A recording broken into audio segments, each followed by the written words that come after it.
Hey guys, so today we are going to be creating this cutie, Garbanzo the Tin Seal. Garbanzo is in love with two things, hummus and Christmas. While everyone starts celebrating Christmas at the end of November, Garbanzo starts celebrating at the beginning of January. That's right, he is an all year round Christmas kind of guy. He's also really adorable, so let's get started. I'm Beyonce and I'm better than you.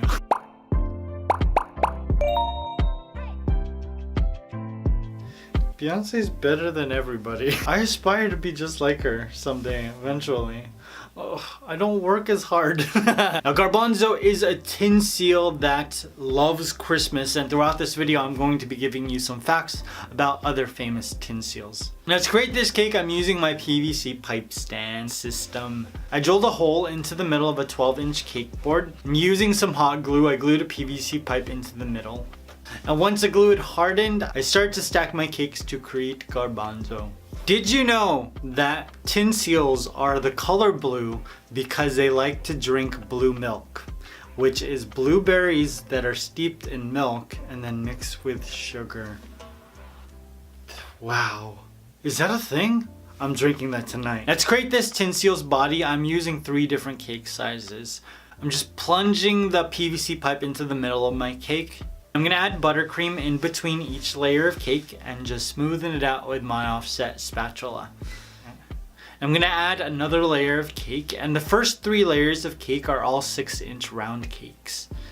I'm kind of just shifting the cakes more towards the center as I'm stacking.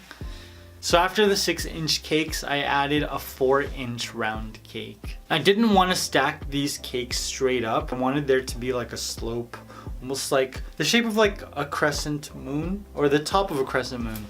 And this was a lot closer to the middle. And I added some more buttercream, and then I added a 2-inch round cake. The PVC pipe is in the middle of this last cake. Then it was time to start carving my seal shape. The body of a tin seal is somewhere like in between the shape of a cone and a teardrop. It's like a very long teardrop.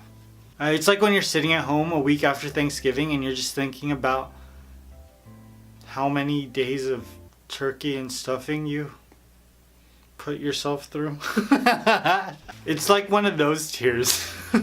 Now, once I was happy with the shape, I gave this baby a crumb coat. I started to add my buttercream like this because I think it looks really pretty.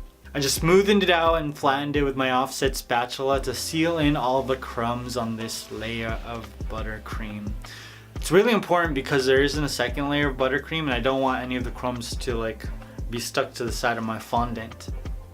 After that, I started to work on Garbanzo's head. I love that name, man. Garbanzo. I want to say it with an accent. Garbanzo. Where is that person from? I don't know. Now, to create Garbanzo's head, I'm using 2 6-inch half dome cakes. But I didn't fill them all the way up. I left about an inch of room, just so that they would be the perfect size. Then I'm gonna add some buttercream and just give this baby a crumb coat, covering the entire thing and spreading it around with my offset spatula. Fun fact about tin seals. I don't know how fun this is, but it's a made up comment fact that you guys gave me, so I think it's pretty interesting. Tin seals are called tin seals because they like to eat tinsel, which litters the ground where they live because of pollution.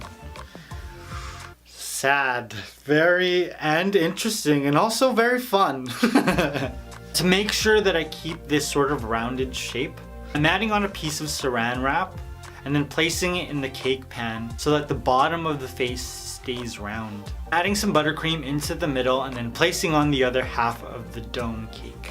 I gave this baby a crumb coat and I placed the head and the body in the fridge for about 2 hours, I think. Now, while I was chilling, I was watching Netflix and I was watching this movie called To All the Boys I Loved Before. It's really cute. Now, initially I only watched it because the lead actress Lana is Jubilee in the X-Men movie. I love me some X-Men. But I thought it was really funny. I've never sent letters to anyone that I've liked, but I did make a lot of mixed tapes, mixed CDs back in high school, and I never gave them to the people I liked because low self-esteem.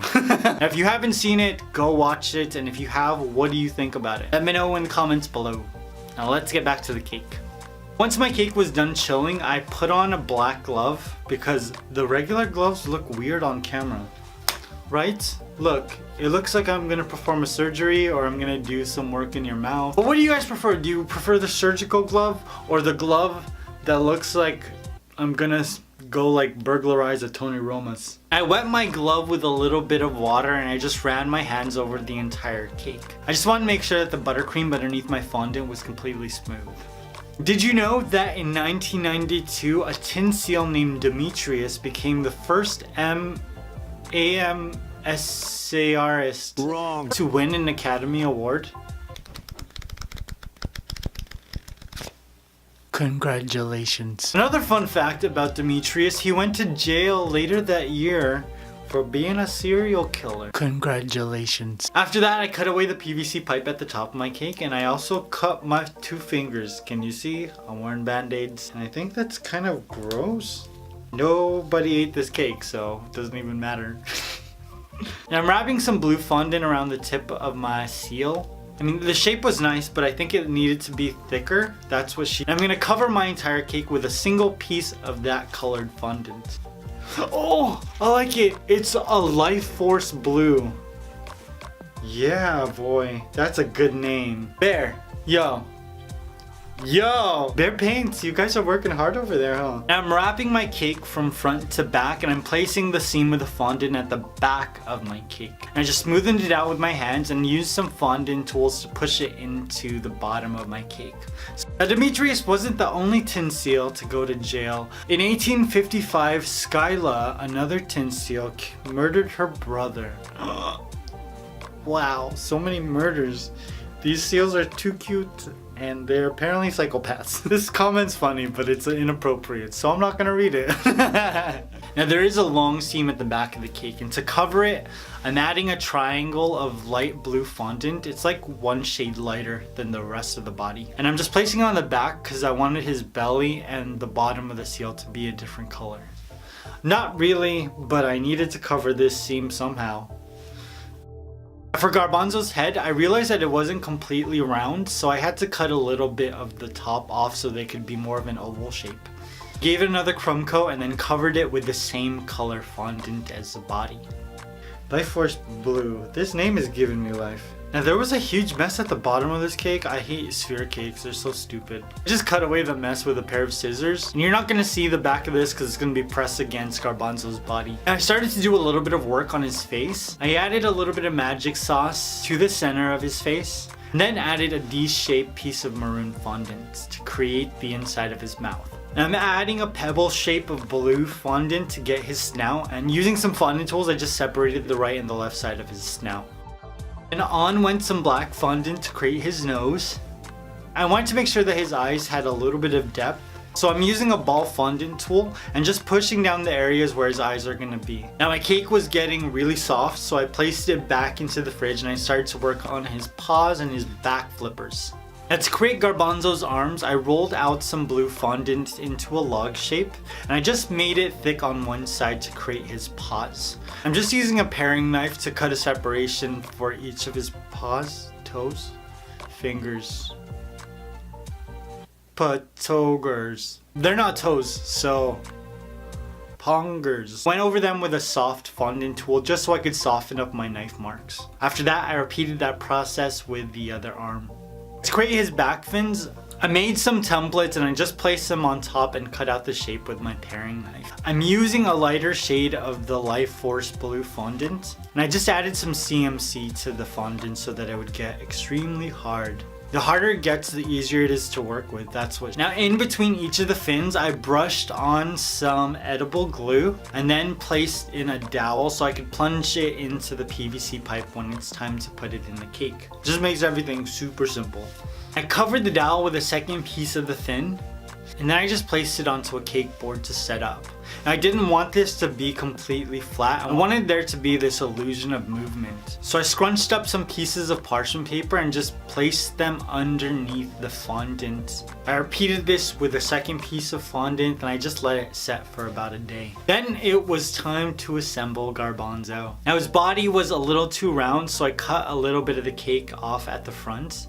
Then I attached his head. Man, I got really excited assembling this. It looks so bomb. His head, his left and his right arm. Then I added some big black fondant eyes. I'm just gonna give these two some catch lights. And now for our final fact. Did you know that more than 100,000 acres of Christmas tree land is decorated by Tinsales each year? That's about 200,000 trees per acre. Square foot, acre, yard, meter. That's a lot of measurement. Now let's finish this baby. I wanted to add some character to his face, so I gave him some brown freckles under each of his eyes. Finally, I inserted each of his back flippers, and voila, my Tinsale was complete. He looks so cute. Yes. I created this cake when I was sketching out my mermaid cake, and I was trying to think about how I could put a face on it, and then it just turned into a seal, and I was just so happy. Now Garbanzo is a huge fan of Christmas, and he likes to celebrate Christmas all year round, but at the start of November, he kicks into high gear. He puts on his favorite costume and turns into a living, walking, breathing Christmas tree. Christmas trees can breathe air, but they can't walk. And then we kill them by chopping them down so they can't breathe anymore. That tree didn't want to get chopped down. He wanted to live and become big and strong. What are we doing on this planet? And to create Garbanzo's costume, I wrapped some green fondant all the way around his entire body. And I'm just using some fondant tools to give it texture and make it look like Christmas garland. I'm adding some red balls of fondant to create some red Christmas ornaments. And then the piece de la resistance. You know, you got it. Thank you. I added a yellow Christmas tree star on top. And then, our new cake of Garbanzo the Tinsale was complete. It looks so close to the picture, doesn't it? I made this picture and I made this cake. How? Thank you for all of your beautiful comments and helping me create this video. And just wait, because I used this same shape to create a Santa Claus hat as well as a mermaid cake. So I'll be posting those videos later on this month and the next. This mermaid cake, you guys, it's insane. It is how? I don't know. I love you guys. I will see you very soon. Peace.